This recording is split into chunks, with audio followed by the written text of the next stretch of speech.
कोई नया कार्य चालू कर रहे हो उसमें देरी हो रही हो, या कोई सर्विस के लिए नौकरी के लिए जा रहे हो और वो कार्य नहीं हो रहा हो, तो एक धतूरा, केवल एक धतूरा, उस धतूरे को फोड़कर उसके अंदर का फल निकालकर उस फल को शिवलिंग पर चढ़ाकर एक लोटा जल शंकर भगवान को समर्पित कर दिन होना चाहिए मंगलवार। कौन सा दिन होना चाहिए? जम के बोलो जरा, मंगलवार समर्पित करो। उसके बाद में आप विवाह के लिए अगर समर्पित करे हैं तो विवाह में देरी नहीं होगी। व्यवसाय और व्यापार के लिए या नौकरी के लिए समर्पित करे हैं तो उसमें देरी नहीं होगी। शिव महापुराण की कथा कहती है मंगलवार को अगर शिव जी के मंदिर में, शंकर के मंदिर में जाकर एक लोटा पानी चढ़ाया जाता है तो हमारे कार्य में उन्नति होती है। हाथ में जल का पात्र हो, शंकर के मंदिर में जब तुम जा रहे हो, शिव के पास जब पहुंचो, जल से हाथ, जो लोटा जब जल का तुम बाबा को समर्पित कर रहे हो, जल चढ़ा रहे हो, उस समय पर बाबा से जरूर कहो, बाबा बहुत दिन हो गए, बहुत दुखी हूं, ए मेरे शंकर, मेरे कुबेरेश्वर महादेव, मेरे महाकाल राजा, मेरे इस हाथ को अब तुम पकड़ लो बाबा, बहुत दुखी हूं, अब तुम थाम लो बाबा। कोई व्यापार नहीं चलता हो, दिक्कत आ रही हो, तो हनुमान जी के दूसरे नंबर का भाई गतिमान का स्मरण करो। हनुमान जी के उल्टे पांव का सिंदूर लाकर गतिमान का नाम लेकर स्वस्तिक बना दिया जाए व्यापार वाली जगह पर, तो व्यापार अच्छा चलने लगता है महाराज। कोई व्यक्ति पैसा खा गया, नहीं दे रहा, बहुत परेशान हो गए, मांग मांग कर दे गए, नहीं दे रहा, हाथ जोड़ लिए, पांव जोड़ लिए, सब कुछ कर लिया, नहीं दे रहा, तो हनुमान जी के तीसरे नंबर का भाई रतिमान, रतिमान का नाम लीजिए। पीपल के पत्ते पर लाल सिंदूर से जो व्यक्ति पैसा लेकर गया उसका नाम लेकर बहते हुए पानी में अपनी कामना कर रतिमान का नाम लेकर छोड़ दीजिए। 15 दिन में रतिमान ऐसी उतावली मचाता है कि उसको हाथ जोड़कर वो खुद फोन लगाकर बोलता भैया तेरा मैं पैसा लौटा दूंगा। रतिमान का स्मरण किया जाता है। रतिमान, ध्यान दीजिएगा, हनुमान का एक स्मरण, पंचमुखी हनुमान का एक भाव। महाराज जैसे बहुत ज्यादा तकलीफ अगर व्यक्ति को हो गई है, बहुत कष्टमय जीवन चल रहा है, हार गए हर जगह से और तकलीफमय जीवन चल रहा है, तो पंचमुखी हनुमान का एक शिव महापुराण का और स्कंद पुराण का एक बड़ा सुंदर मंत्र है। उस मंत्र को आप सब एक बार हमारे साथ में बोलें। ओम नमो हनुमते रुद्र अवताराय सर्व शत्रु संहारणाय सर्व रोग हराय सर्व वशीकरणाय रामदूताय स्वाहा। बस इस मंत्र को हाथ में काली तिल लेकर, एक जौ लेकर और गूगल लेकर, थोड़ा सा उसमें गाय का घी डालकर, कंडे को या अग्नि को जलाकर इस मंत्र का 11 बार 21 बार जाप कर कर अपनी कामना कर कर छोड़ दीजिए। कैसा भी रोग हो, बीमारी हो, कष्ट हो, दुख हो, तकलीफ हो, 21 दिन के अंदर वो आनंद आना प्रारंभ कर देता है। इस मंत्र, स्कंद पुराण का, शिव महापुराण का ये मंत्र मूल पंचमुखी हनुमान सुख दे। जब तुम्हारा दुख, तकलीफ, कष्ट जितना भी है तुम्हारे भीतर का जो संताप है, गुरु कहते हैं कि वो शंकर को जल चढ़ाने से वो संताप कट जाता है। आपके नजदीक में जितने शंकर के मंदिर हैं, जहां आप एक लोटा जल चढ़ाने जाती हो ना,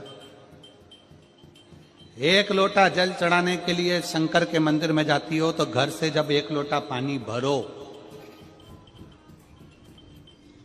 घर से जब एक लोटा जल भरो और मंदिर के लिए जब निकलो ना, घर से निकलते समय रत्ती भर टेंशन लेकर मत जाना। घर से जब पानी भरो, खुश होकर जाना, मैं मेरे पिता से मिलने के लिए जा रही हूं, अपने दिल की बात अपने बाप को बताने के लिए जा।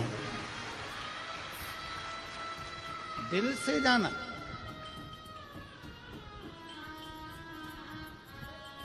दिल से। मैं अपने पिता से मिलने जा रही हूं। भले मंदिर में जाकर कुछ मत कहो, शंकर जी को एक शब्द मत कहो। तुम जो लोटा भरकर पानी लेकर जा रही हो ना, वो लोटे का जल शंकर को चढ़ाते से ही शंकर जी समझ जाते हैं कि तेरे जीवन में दुख कितना है। जब जल शंकर जी पे चढ़ता है तो शंकर जी को तुम कुछ कहो मत कहो, वो जल तुम्हारे घर की पूरी दशा बता देता है कि इससे तकलीफ कितनी है। क्यों? दुख की बात कहां पर करते हो, तकलीफ की बात कहां करते हो, कष्ट की बात कहां करते हो? सारा घर का मनन चिंतन कहां पर होता है? रसोई घर में। घर की सारी चर्चा रसोई घर में होती है, और जो तुम पानी भर कर लेकर जाते हो वो रसोई घर में से भर कर लेकर जाते हो, तो वो पानी के अंदर तुम्हारी वाणी की तरंगे उस जल के अंदर हो जाती है। जब जल महादेव को चढ़ता है उसे सब ज्ञात हो जाता है कि इससे तकलीफ क्या है। एक लोटा जल महादेव को जब आप समर्पित करें, एक लोटा जल जब आप महादेव को चढ़ाने के लिए जाएं, कुछ मत कहो, ना कह सकते मत कहो। और शंकर के मंदिर में जब जल चढ़ाओगे, शिव तुम्हारे घर की दशा को जान लेंगे। पार्वती मैया बाल्यावस्था से भगवान शंकर की आराधना में लगी थी, भगवान शिव की भक्ति में लगी थी, भगवान शंकर के शिवलिंग की आराधना करती थी।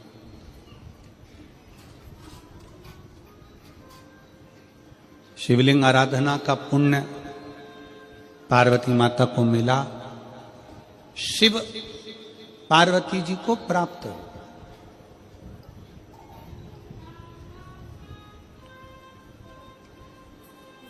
शिव आराधना का पुण्य ही यही है।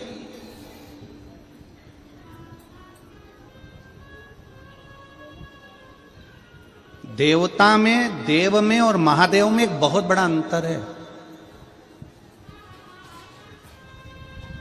देव और महादेव में बहुत बड़ा अंतर है। देव दर्शन देते हैं। देव क्या करते हैं? जम के बोलो जरा। दर्शन देते हैं। देव दर्शन देते हैं। महादेव आपको दर्शन के लायक बना देते हैं। दोनों में अंतर। देव और महादेव में अंतर है। देव दर्शन देते हैं और महादेव अपने भक्त को दर्शन के लायक बना देता है। आपको भगवान ऐसी जगह पर बिठाएंगे, ऐसी इतना उच्च ले जाकर बिठा देंगे, जो शंकर जी को एक लोटा जल चढ़ाता है, शिव जी की आराधना करता है, श्री शिवाय नमस्तुभ्यम बोलता है, उसको भगवान शंकर धीरे धीरे धीरे धीरे सीढ़ी से चढ़ाते चढ़ाते इतने ऊपर ले जाकर बिठा देते हैं कि लोग उसको देखना चाहते हैं, दर्शन करना चाहते, उसको देखना चाहते। पार्वती जी प्रवेश कर। माता पार्वती जी आज बैठी, पहली बार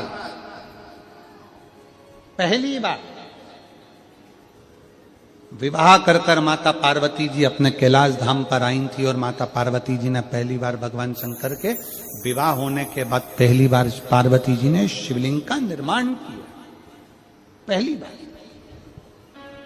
और ध्यान रखें मेरी बेटियां,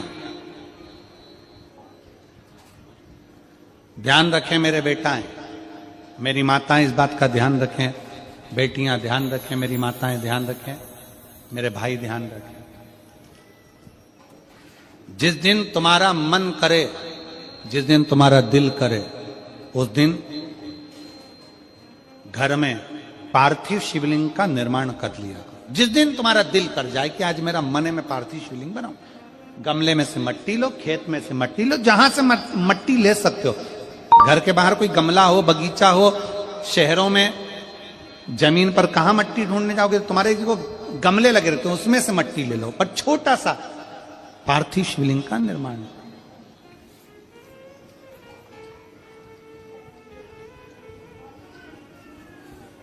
समझ लेना जरा। तुमने पार्थिव शिवलिंग बनाया, जलाधारी बनाई,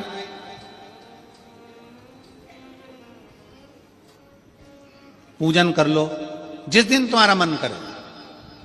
कोई तिथि, कोई बार, कोई दिन, कोई समय, कोई घड़ी, कोई पल, कुछ मत देखो। तुमने पार्थिव शिवलिंग का निर्माण किया। 3 आखा चावल, 3 अक्षत। आखा चावल जानते हो? साबुदाना, आखा चावल। 3 चावल के दाने, एक गणेश जी की जगह, एक अशोक सुंदरी की जगह, एक षडानंद कार्तिकेय जी की जगह। 3 चावल दाने। 3 दुर्वा, एक गणेश जी की जगह, एक अशोक सुंदरी की जगह, एक षडानंद कार्तिकेय जी की जगह। 3 बेलपत्र, जहां पर माता पार्वती जी का आपने ये जलाधारी बनाई है, उसी जलाधारी पर यहां से पानी बहता है, इसके ठीक विपरीत में यहां 3 बेलपत्र, तीनों रख दीजिए। और छोटा सा कलश हो या बड़ा सा कलश हो, 3 लोटा जल यहां बैठकर, जहां पर आपने बेलपत्ती रखी है उसी के वहीं पर बैठकर इस शिवलिंग पर 3 लोटा जल धीरे धीरे अपने मन की कामना कर कर, बाबा आज मैं दुखी हूं, बाबा मुझे ये तकलीफ है, बाबा मेरे बच्चे ये काम में गए हैं, बाबा ऐसा है। 3 लोटा जल बाबा को धीरे धीरे अपने भाव कहकर, फिर तुम्हारे पास में जो पूजन का सामान हो वो चढ़ाकर बाबा की आरती कर कर दिया लगा दो। जब दिया ठंडा हो जाए उस शिवलिंग का विसर्जन कर दो। आप पाओगे, आपने अगर 2 या 3 बार कभी भी तुम्हारा मन करा कर लिया, आपको खुद लगेगा कि मेरे घर में संपदा कैसे बढ़ रही है और कार्य कैसे सिद्ध हो रहा है। शिव आराधना में भगवान शंकर की, शिव भक्ति में भगवान शंकर की अविरल भक्ति में पार्थिव शिवलिंग का निर्माण और पार्थिव शिवलिंग की पूजन हमें बल प्रदान करती है, हमें बल देती है। पार्थिव शिवलिंग के निर्माण का, पार्थिव शिवलिंग के पूजन का, पार्थिव शिवलिंग की आराधना का फल बहुत। जब पार्थिव शिवलिंग का निर्माण होता है तब बनाते हो, पर बीच में कभी तुम्हारा मन कर जाए, एकदम जब तुम्हारा मन हो। अब कई लोग कहते हैं गुरुजी पार्थिव लिंग का पूजन करना है तो पति पत्नी का दोनों का होना जरूरी है, शादीशुदा होना जरूरी है, या ऐसा जरूरी है या वैसा जरूरी है। शिव महापुराण की कथा कहती है बच्चे हो, बच्ची हो, शादी हो गई नहीं हुई, विवाह हो गया, जैसे भी हो, आप जैसे हो वैसे पार्थिव लिंग का निर्माण करो, वो पूजन करो। हमारे मध्य प्रदेश में जब लड़की घर में आती है शादी कर कर, बहू जब आती है तो प्रथमता में गोरानी होती है, गोरनी सुहागिन होती।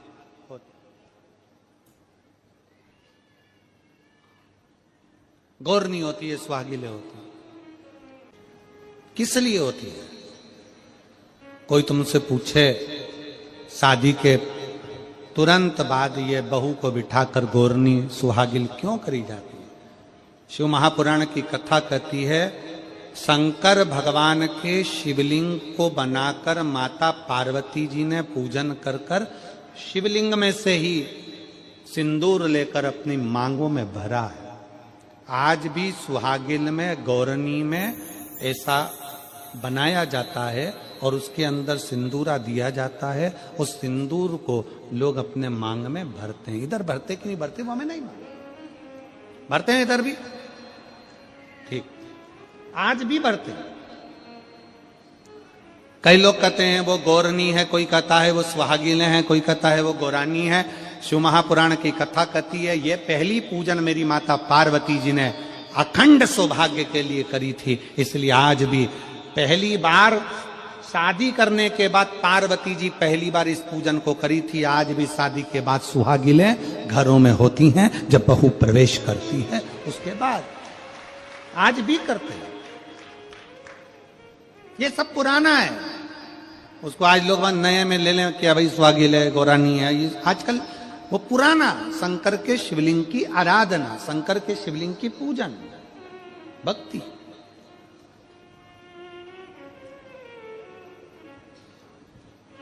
तो शिव महापुराण की कथा कर रही है, भगवान शंकर का चरित्र कर रहा है। पार्वती जी ने शंकर के शिवलिंग का निर्माण किया। अब निर्माण करते करते जब पार्थिव लिंग का निर्माण किया जाता है, पार्थिव शिवलिंग को जब बनाया जाता है, तो पार्थिव शिवलिंग का एक नियम है, आप उसका स्मरण जरूर करें। जैसे ये थाली है, मान लो ये थाली है, आपने मिट्टी का शिवलिंग बनाया, पार्थिव शिवलिंग बनाया। कई माताओं की आदत रहती है थाली की किनार से हाथ को पोंछकर उसको भी लेकर शिवलिंग में लगा दे।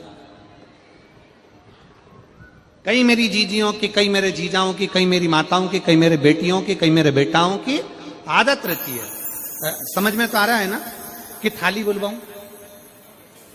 लाओ तो थाली लाओ जरा, पूजा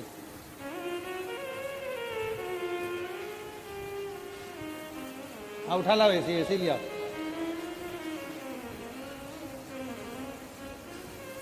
अब कई मेरी जीजियों की आदत क्या होती है, पार्थिव शिवलिंग का निर्माण करेगी, मिट्टी इसमें भर लेगी, सब कुछ कर लेगी। आप मिट्टी इसमें मिलाओ, मिट्टी मिलाने के बाद में आप उसका पार्थिव लिंग का निर्माण भी कर लो, मना नहीं है। पर निर्माण करने के बाद में जब पार्थिव शिवलिंग का निर्माण कर लो, उस समय पर हाथ को इस तरह से पोंछ कर फिर शिवलिंग में उस माटी को लगाना, यह श्रेष्ठता नहीं है। पार्वती जी ने पार्थिव लिंग निर्माण के समय पर एक छोटा सा भाव प्रकट कर दिया, और जब छोटा सा भाव प्रकट किया तब शंकर भगवान ने कहा, पार्वती, ए पार्वती, तुमने पार्थिव लिंग निर्माण के समय पर माटी को अपने हाथ से खरोच कर लगाया है, तो तुम्हें भी संतान की जो प्राप्ति होगी वो शरीर के उपटन से ही होगी, संतान की प्राप्ति। और सुनो पार्वती, तुमने वो माटी को बाद में अंकित किया गया है, इसलिए तुम्हारे पुत्र का शीश कटकर फिर वापिस अंकित किया जाएगा, पुनः फिर लगाया जाएगा। शिवाराधना में मिट्टी को बनाओ, पर मिट्टी चारों तरफ लगी, आप पोंछो, मना नहीं है। आप हाथ भी पोंछ लो, हम मना नहीं करेंगे। आपको हाथ पोंछना है, आप पोंछो, पर उस मिट्टी को फिर वापस शिवलिंग के साथ में, जब शिवलिंग बन गया फिर उसी मिट्टी को वापस आप उसमें पोत रहे हो, ये श्रेष्ठता नहीं है, उसकी श्रेष्ठता नहीं है। आप निकालो, मना नहीं है। मिट्टी का पार्थिव शिवलिंग बनाया, थाली की मिट्टी साफ करी, साफ कर कर आपने किन्नौर पे झड़ाया, हमें मना नहीं है। पर ये मिट्टी वापिस शिवलिंग में नहीं ला, ये मिट्टी फिर अलग से रख दीजिए। उस मिट्टी का भले फिर आप नंदी बना लो, उस मिट्टी का आप दूसरा कोई सखी बनाना है, नंदी बनाना है, कुछ बनाना हो, सांप बनाना हो, सब कुछ बनाओ, हमें मना नहीं। पर शिवलिंग की जो आकृति है उसमें फिर ये मिट्टी का प्रयोग नहीं हो। पार्थिव पार्थिव है। क्यों एक बार बोला, शिव महापुराण में आपने सुना होगा, हमने कहा कि गमले में भी पार्थिव शिवलिंग का निर्माण कर सकते हो। गमले में कैसे? गमला भरा पड़ा हुआ है, वहीं पर तुमने पार्थिव शिवलिंग को उठाया, निर्माण करा। अब वहां पर तुमने हाथ तो नहीं पोंछा, क्योंकि गमले में ही तुम पार्थिव लिंग का निर्माण कर, जाके हाथ धोया, बाबा की पूजन कर ले, शिव स्मरण कर ले। पार्थिव पूजन का एक आनंद शिव तत्व कह रहा है, भगवान शंकर का चरित्र कह रहा है, शिव महापुराण की कथा कर रही। पार्वती, तुम पार्थिव लिंग का निर्माण क्यों करी हो? तो पार्वती जी ने कह दिया, केवल आपसे बल मांगने के लिए, आपसे बल। ठीक,